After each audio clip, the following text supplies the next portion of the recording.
강의 부를 받으시길 바랍니다.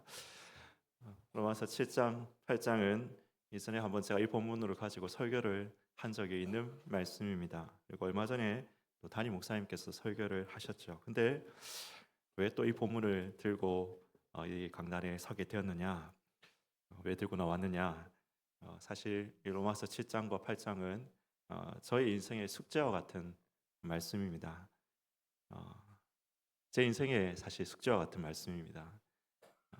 기독교인이 예수 믿고 변화된 삶을 살아갈 수만 있다면 우리 민족과 세계의 복음화는 정말 근본적으로 이루어질 수 있을 것이라는 확신이 있습니다. 저 사람은 예수 믿으니까 변화돼 가는구나. 저렇게 마음대로 살던 인생이 예수 믿고 정말 거룩하게 예수님 닮아 가는구나. 이런 고백들이 우리 대한민국 곳곳에 불신자들의 입에서 만약 터져 나온다면 그것은 가장 강력한 선교의 수단일 것이고 가장 강력한 하나님의 살아계심의 증거일 것이고 가장 강력한 복음의 진리됨의 증거일 것입니다. 뿐만 아니라 우리가 예수를 닮아서 성화되어 가는 것은 예수님을 닮는 거, 성화라고 하죠. 앞으로 이제 성화라는 말로 제가 이렇게 요약해서 말씀드리겠습니다. 이 예수님을 닮는 것, 성화되어 가는 것은 하나님이 우리를 그리스도인으로 부르신 목적과도 근본적으로 연관되어져 있는 것입니다. 우리는 그 목적을 이루어 살아가도록 부르심을 받았고 실패할 때도 있지만은 여튼 그 목적에 하나님께서 우리를 부르셨습니다. 그럼 성화라는 주제는 이렇듯 하나님이 나를 부르신 목적의 관점에서 뿐만 아니라 세계 복음화와 전도와 선교의 관점에서도 너무나 중요한 것입니다. 그런데 우리 한국 교회는 이 성화, 거룩함을 이룸, 예수를 닮아감, 하나님의 의를 이루어감이란 이 주제에서 너무나 사실 실패하고 있지요. 한국 교회를 비판하는 것이 아니라 한국 교회를 비판하려고 제가 이 설교를 하는 것이 아니라 저 자신의 삶을 보아도 우리 자신의 삶을 보아도 나는 과연 예수 믿고 난 다음에 예수 믿고 성화되어 왔는가? 예수 믿고 10년 전보다 나는 더 예수님을 닮고 있는가? 10년이 지나고 20년이 지나고 30년이 지났는데 지금 예수 믿고 난 다음에 30년이 지났는데 몇십 년이 지났는데 나는 10년 전보다 더 그리스도를 닮아가고 있는가? 아니면 20년 전보다 더 예수님을 닮아가고 있는가? 이런 성화에 대한 질문들이 끊임없이 내 자신에게서부터 이렇게 끊임없이 솟아오른 것입니다. 최근에 생긴 것이 아니라 몇십 년에 걸쳐서 이어져 온 질문입니다. 그런데 로마서 이 7장과 8장은 성화에 대해서 말씀하고 있는 말씀입니다. 물론 칭의에 대해서도 말씀하고 있지만 사실 근데 제가 더 질문하고 관심 가지고 답을 구했던 것은 7장과 8장이 성화에 대해서 말씀하고 있는 부분이었습니다. 근데 제가 최근에 이 말씀들을 묵상하면서 최근에 좀 이렇게 또 깨달아지는 진리가 있었습니다. 정말 제 마음을 좀 뜨겁게 하고 제 삶에 지금도 영향을 주고 있는 그런 진리가 있었습니다. 그래서 여러분에게 이 따끈한 신상 말씀을 여러분에게 좀 증거하고 싶다. 그래서 앞으로 기회가 닿는 대로 한 3번에 걸쳐서 이 로마서 7장과 8장의 말씀을 가지고 좀 말씀을 나누고 싶다라는 생각을 들었습니다. 그래서 오늘 7장 8장 여러 번 들었던 말씀이지만은 저한테 최근에 임하신 하나님의 이 따끈한 신성 말씀이 있기 때문에 함께 여러분과 은혜를 나누고자 합니다. 여러분 요즘 TV에서 뉴스에서 좀 떠들썩한 한 사람 있죠. 어, 가수인데 한국의 뭐 파바로티다 뭐 이렇게 이름을 부를 정도로 아주 유명한 트로트 가수인데 성악 스타일의 가수죠. 근데 이 가수가 음주운전을 하다가 그죠? 이렇게 음주운전을 하다가 사고를 냈는데 그 사고 현장을 그냥 뺑소니를 쳐버리는 것입니다. 예. 근데 그것만 해도 잘못된 것인데 자기 매니저 시켜가지고 자기 대신 내가 음주운전했다고 해라. 이렇게 거짓말 시키고 그것도 모자라서 자기는 술은 술자리에 있었지만 술은 안 마셨다. 나중에는 또 술을 마셨지만 많이 취하도록 마시진 않았다. 이 거짓말이 꼬리를 끌고 꼬리를 물고 일어나서 결국에는 이제 구속당한 상태에 있는 사람 누군지 아시죠? 예, 아실 겁니다. 김호중이라는 유명한 가수죠. 그럼 우리 보면서 김호중 이 사건을 보면서 저는 뭐 김호중 사람들이 막 비난하고 막 이렇게 하지만은 비난하기 전에 저는 여러 가지 생각되는 것이 있었습니다. 김호중이 사실 크리스찬이거든요. CBS 새롭게 하소서에서 나와가지고 간증도 했거든요. 간증도 하고 사랑의 교회 뭐 이런 교회들 나와가지고 막 찬양도 하고 그랬거든요. 저는 이게 여러분 조금 마음에 좀 혼란이 오는 겁니다. 혼란이 오는 겁니다. 그때 그 은혜롭게 간증하고 눈물 흘리면서 간증하던 그 김호중은 뭐냐? 그리고 오늘 이 사실 바닥과 같은 모습을 보이고 있는 김호중은 뭐냐? 제 마음속에 이런 좀 의문이 강력한 의문이 드는 겁니다. 근데 사실 김호중 뿐이겠습니까? 저는 제가 아주 존경하는 목사님, 정말 그 목사님 밑에서 내가 사역을 한다면 사례를 안 받아도 좋다. 저는 그런 마음을 가지고 계셨던 그런 목사님이 있었습니다. 정말로 그 목사님 찾아가서 그렇게 제가 열심히 사역도 하고 그랬는데 이 목사님께서 나중에 교회 사사 집사님의 부인하고 이렇게 불륜이 나타나서 교회에서 노예에서 징계받은 그런 일도 있었습니다. 여러분, 이 목사님 뿐이겠습니까? 세계적으로 유명한 빌 할베스라는 목사님이 있습니다. 윌로우 크릭 교회라는 이름을 들어보셨는지 모르겠습니다. 세계적으로 유명한 교회죠. 전 세계 가운데 큰 영향을 미친 교회입니다. 빌 할베스 목사. 그럼 이 목사님 그렇게 은혜를 끼치고 수많은 사람들을 전도하고 그렇게 했는데 한 번이 아니라 그 교회에 전도하고 지속적으로 이렇게 불륜을 저질렀던 그런 일이 나중에 들통나서 교회를 불명예스럽게 은퇴하게 되는 그런 일도 있었습니다. 여러분, 이런 이야기는 무수히 이야기할 수 있습니다. 우리 한국교회 유명한 목사님들, 신자들, 간증하는 사람들 중에서도 우리는 무수히 그 이야기를 들을 수 있습니다. 여러분, 그런 이야기를 들으면서 우리는 저거는 거짓 신자야 이렇게 생각하죠. 이렇게 손가락질하기를 좋아합니다. 저건 거짓 선지자, 거짓 가짜 신자였어. 저 사람은 가짜 신자였어. 저 사람은 거짓 선지자였어. 저 사람의 은혜는 가짜 은혜였어. 예수를 제대로 안 믿는 사람이었어라고 비난하고 손가락질 합니다. 그러나 저에게는 질문이 있었어요. 저에게는 질문이 있습니다.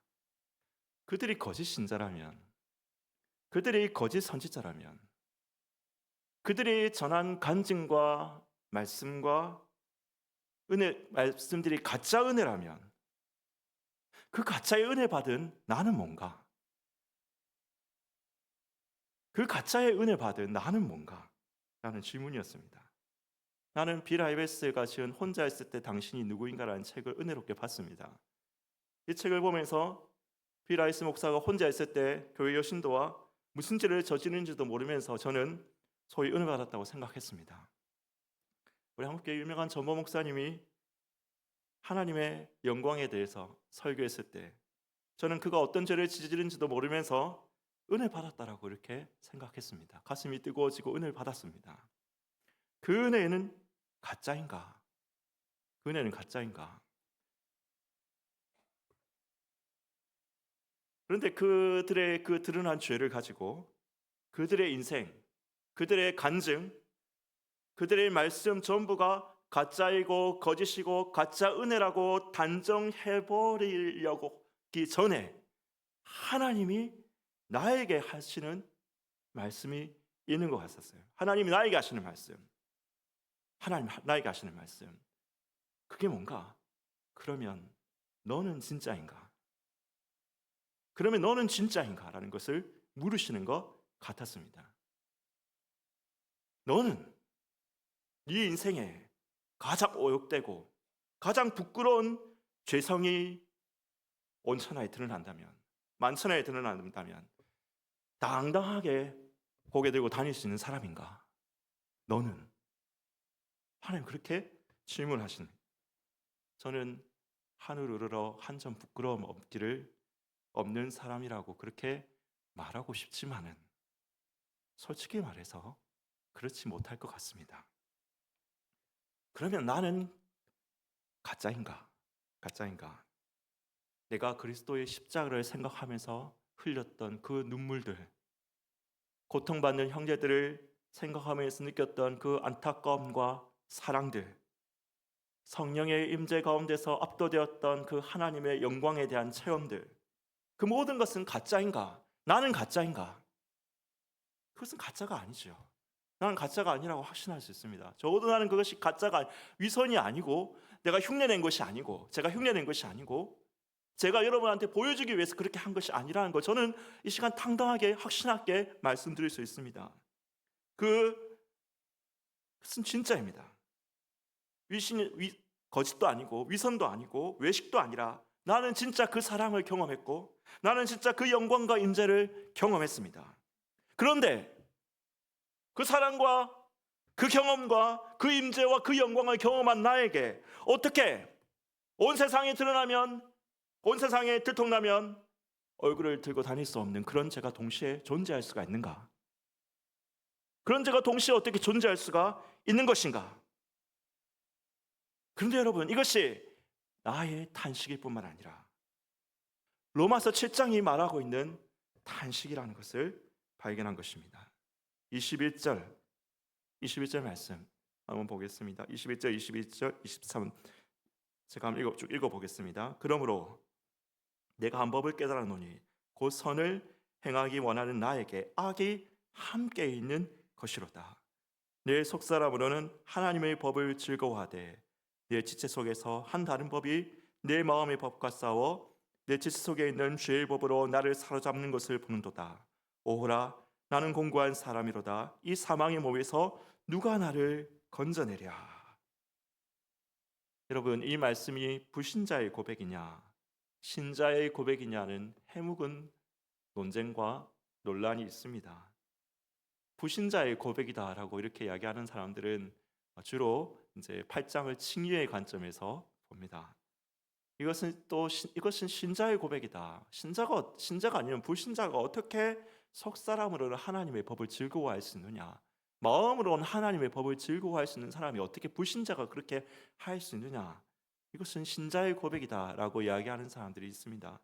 그래서 이것은 신자의 고백이면 8장이 성화로 이어지는 것입니다. 신학자들의 논쟁, 그렇게 이쪽으로 이렇게 주장하는 사람도 쭉 이름이 있고 저쪽에 이렇게 저렇게 주장하는 사람도 이름이 쭉 있지만 제가 그 주장들을 이리 비교하면서 지금 뭐가 맞느냐를 따지지는 않겠습니다. 근데 제가 신학교에서는 우리 교수님한테는 신자의 고백이라고 이렇게 배웠습니다. 그런데 저는 그 말에 전적으로 동의합니다. 왜 그러냐면 나의 고백이기 때문에 그렇습니다. 나의 고백이기 때문에 신자의 고백이라는 말에 전적으로 동의합니다. 여러분, 예수 믿고 이런 고민을 한 번도 해본 적이 없는 분들이라면 이거는 불신자의 고백이라 이러고 그냥 생각하고 넘어가셔도 됐습니다. 예수 믿고 난 다음에 이 로마서 27장에 이야기한 오늘 우리가 읽은 이 본문이 이야기하는 이런 고민을 내가 선을 행하기 원하는 마음은 있으나 내 속에 다른 한 법이 나를 죄아래 끌고 가는 것을 본도다. 여러분, 이 고백, 이런 고민을 예수 믿고 난 다음에 한 번도 고민해 본 적이 없이 나는 맨날 승리만 해왔다. 나는 그리스도 예수 믿고 나는 계속해서 승리만 해왔다라고 고백하시는 분이라면 이거는 그냥 불신자의 고백으로 치부하고 8장으로 바로 칭의로 넘어가셔도 좋습니다. 그러나 한 번이라도 여러분, 아니면 지금도 우리 안에서 이런 마음의 갈등과 고민이 있는 분이라면 이 고백이 그리고 다음 8장이 우리에게 성화에 대해서 말씀하시는 말씀을 우리가 귀 기울이고 들어야 될 필요가 있는 것입니다. 여러분, 오늘 본문 말씀은 그렇게 이야기해요. 신자라고 우리가 신자라는 전제에서 생각하면 신자에게 하나님의 법을 즐거워하고 그 법을 따라 선을 행하기 원하는 마음도 존재하지만 동시에 죄를 실행하고 악을 행하는 죄의 법도 존재한다라고 그렇게 이야기하고 있죠.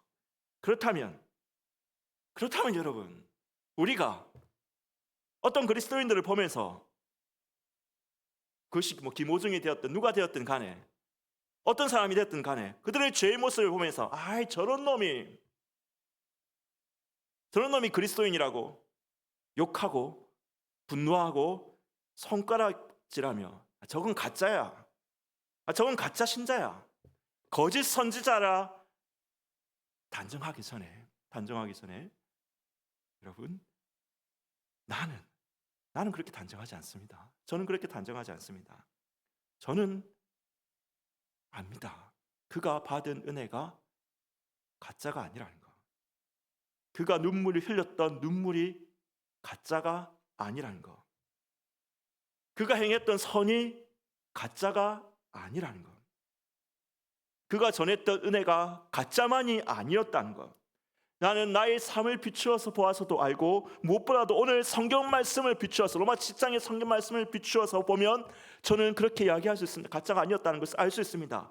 왜요? 선을 행하기 원하는 나에게 악이 함께 있는 것이로다.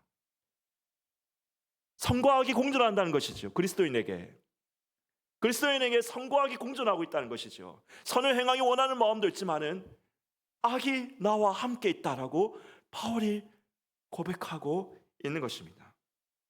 저는 로마서 7장과 8장을 앞으로 3번에 걸쳐서 오늘 포함해 3번에 걸쳐서 설교를 할 것입니다.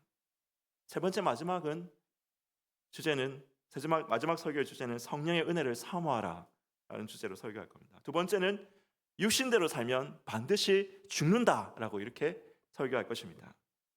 그런데 오늘 첫 번째 설교의 주제는 제목 우리 나오는 거 보셔서 알겠지만 불신과 절망을 넘어서입니다. 오늘 주제만으로 결코 마무리될 수 없고 마무리되어서도 안 되고 반드시 두 번째, 세 번째로 나아가야 될 메시지만은 그렇게 종결되어야 될 메시지만은 그러나 우리의 이 시작은 우리의 현실을 정확하게 짚고 있는 이 말씀으로부터 시작하고 싶습니다. 선을 행하기 원하는 나에게 악이 함께 있는 것이로다. 선과 악이 예수 믿는 나에게 공존하고 있는 것입니다. 여러분, 왜 내가 예수를 믿는데 이런 죄를 지을까? 왜 예수 믿는 나는 저 사람들이 저런 죄를 지을까? 그렇지. 예수의 은혜, 성화 이런 거 가짜다. 이런 거는 가짜다. 그런 것은 존재하지 않는다. 오직 위선과 외식과 눈치가 있을 뿐이다. 여러분 이건 불신이죠. 이건 불신입니다.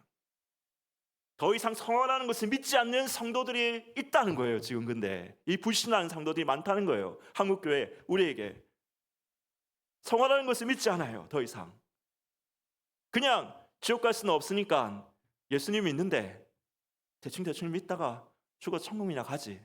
이 땅에서 내가 점점 예수를 닮아간다는 이 성화라는 것에 대해서 믿지 않고 포기해버리고 절망하고 있는 사람들이 많이 있다는 겁니다. 저렇게 거룩해 보이던 목사가 저런 죄를 짓는 것을 봐라. 저렇게 간증하던 사람이 저렇게 파렴치한 짓을 하는 것을 봐라. 예수 믿고 변화되고 예수님을 닮아간다는 것, 그런 거는 성경 속에나 있는 말이고 주일날 예배드리는 목사님의 설교서에나 있는 말이고 그걸 가지고 방송에서 강당에서 이야기하는 사람들의 말에서만 있는 것이지 우리의 현실 속에서는 없는 위선이다. 이거는 여러분 이게 불신이죠. 불신입니다.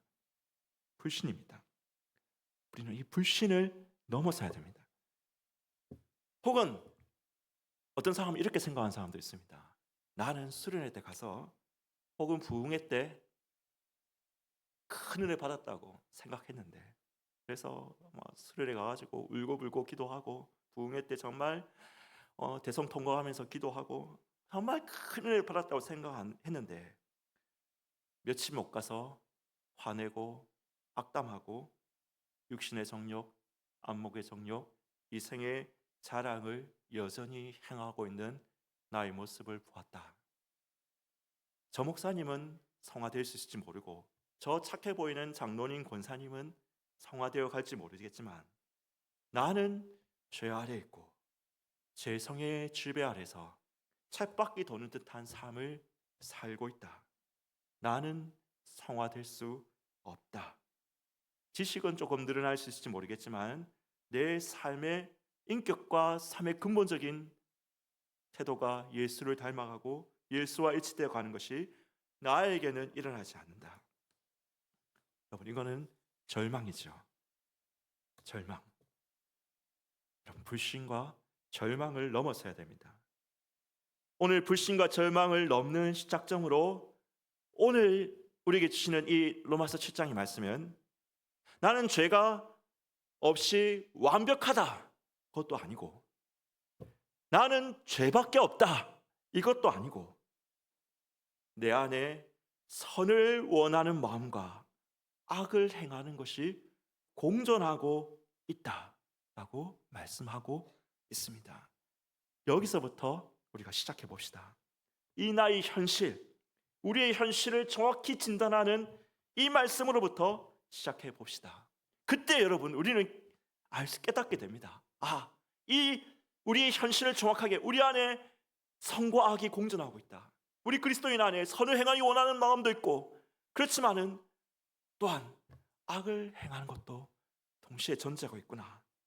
여러분, 이 말씀으로부터 시작할 때 우리는 그렇게 감격하고 찬송에 눈물이고 말씀에 감동받던 내가 어떻게 남에게 말할 수 없는 죄를 짓는지, 어떻게 이렇게 육신의 정욕, 안목의 정욕, 이승의 자랑에 사로잡히는지를 받아들일 수가 있는 것입니다.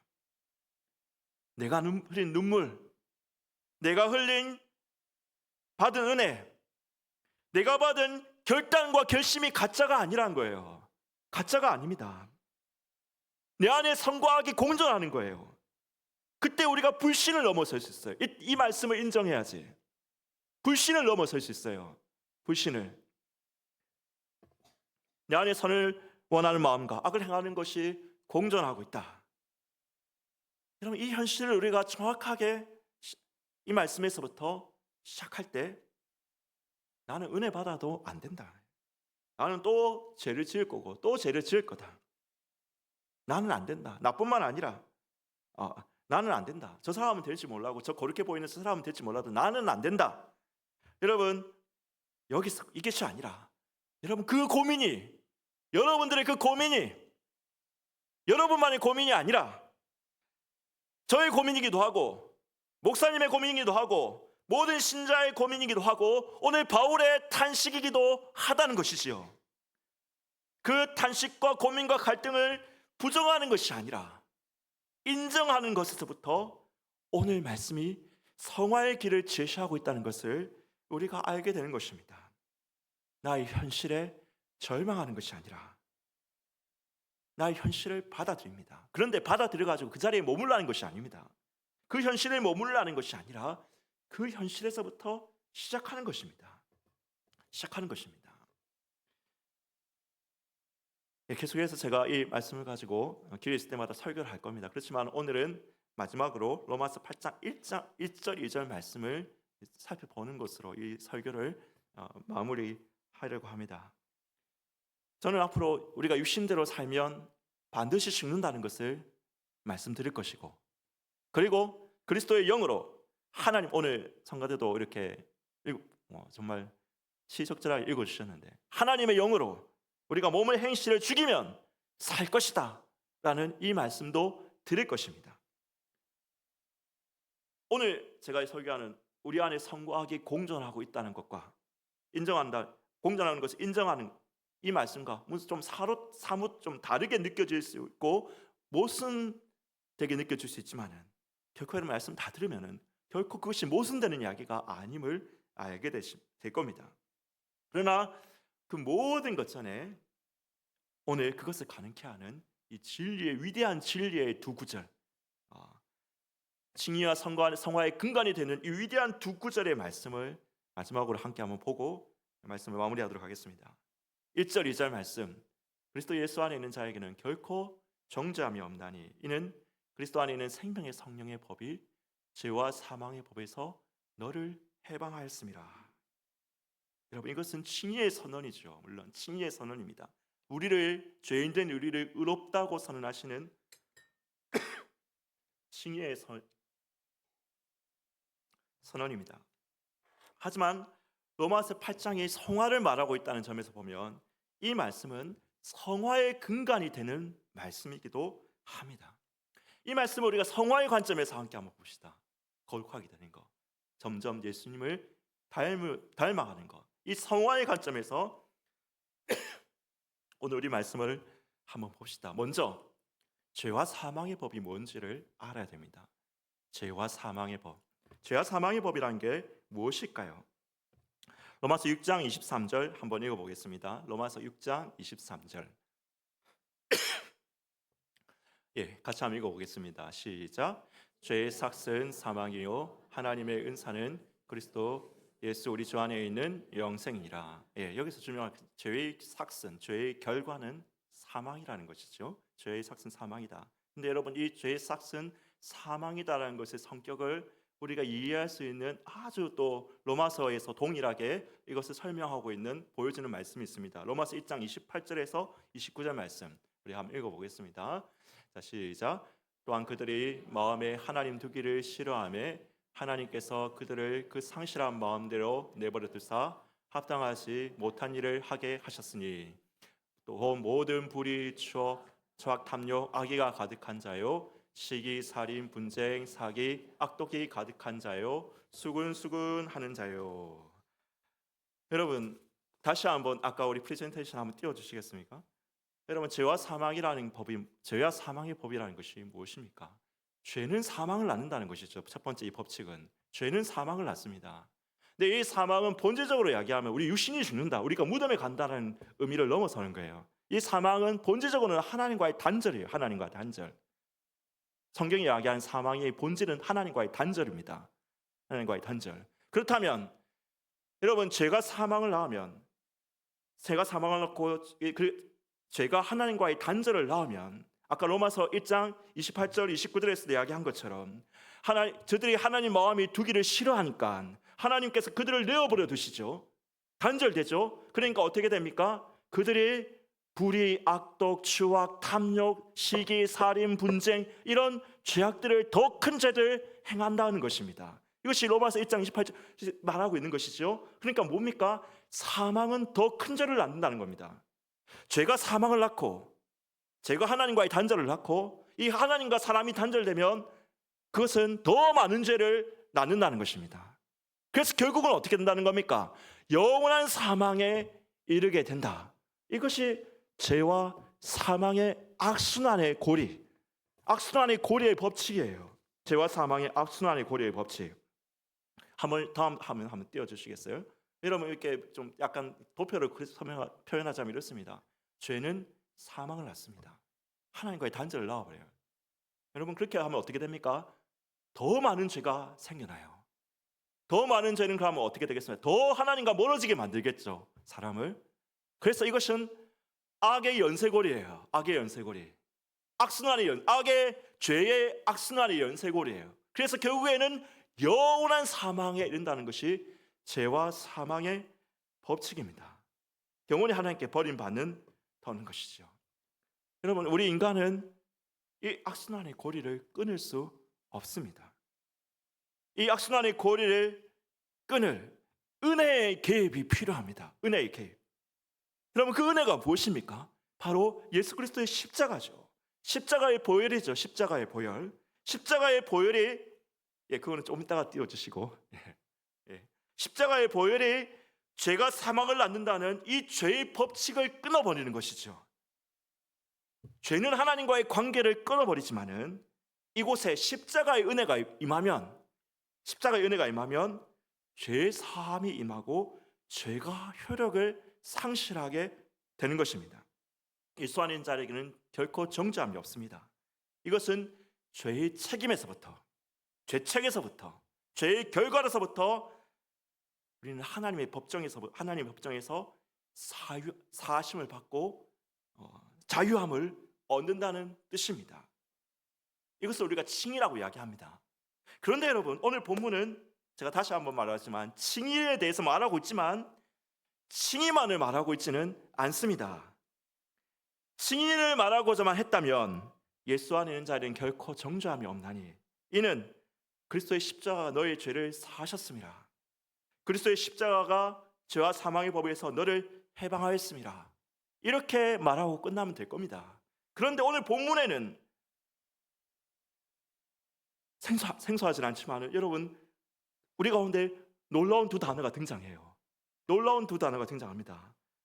예수 안에 있는 생명의 성령의 법이라는 단어가 등장합니다. 생명의 성령의 법.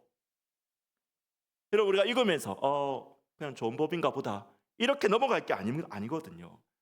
생명의 성령의 법, 생명이라는 단어, 성령이라는 단어, 여러분 그것이 정확히 무엇을 의미하는지 짚어가면서 우리가 한번 생각해 봅시다.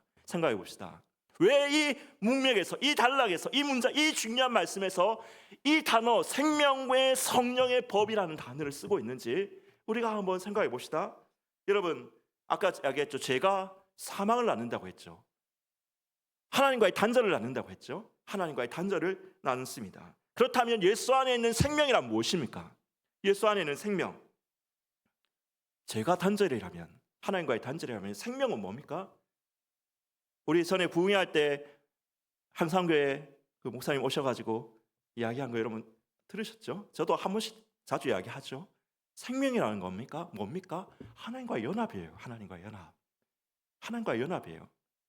우리가 생명이라면 내가 죽지 않고 영원히 산다, 이걸 생명이라고 생각하는 경우가 있지만 그것도 물론 맞아요.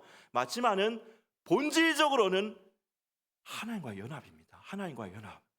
자, 죄는 하나님과 우리를 단절시키지만은 그 사이에 십자가의 능력이 임하면 죄 사함을 낳고 하나님과 우리를 화해시키고 연합시킵니다. 그런데 여러분, 바울은 이 말씀을 예수 안의 생명의 법이라고만 말하지 아니하고 예수 안의 생명의 성령의 법이라고 말씀합니다. 성령이 등장하죠. 성령. 그리고 이후 전개되는 로마서 8장의 키워드 중 하나인 하나님의 영, 그리스도의 영, 하나님의 영의 시작점이 되는 말씀이 바로 8장 1절입니다. 여러분, 그리스도의 십자가는 우리에게 사함을 주십니다. 그래서 하나님과 우리의 관계를 회복시킬 근본적인 토대를 세우십니다. 그런데 그 근본적인 토대 위에서 우리에게 시대적으로 하나님과의 연합을 체험시키고 하나님의 능력을 공급하시고 하나님의 생명을 여러분의 현실의 이 시대적 삶에서 경험케 하시는 분이 누구이십니까? 성령이시죠. 성령. 생명의 성령이시죠. 생명의 성령. 성령이 우리를 하나님과 연합시키십니다. 여러분, 요한복음 14장 16절 20절 우리 같이 한번 읽어봅시다. 요한복음 14장 16절 20절. 같이 한번 읽어보겠습니다. 시작. 내가 아버지께 구하겠으니 그가 또 다른 보혜사를 너에게 주사 영원토록 너희와 함께 있게 하시리니 그날에는 내가 아버지 안에 너희가 내 안에 내가 너희 안에 있는 것을 너희가 알리라. 내가 아버지 안에 너희가 내 안에 내가 너희 안에 있는 이 연합을 이루죠. 그게 언제 이르든 그날이 어느 날입니까? 아버지께 구한 보혜사 성령이 오시는 너희와 함께 있는 그날에 일이 이루어진다는 것입니다. 그러면 여러분 다시 한번 우리 마지막으로 프리젠테이션 세 번째 한번 띄워 주십시오.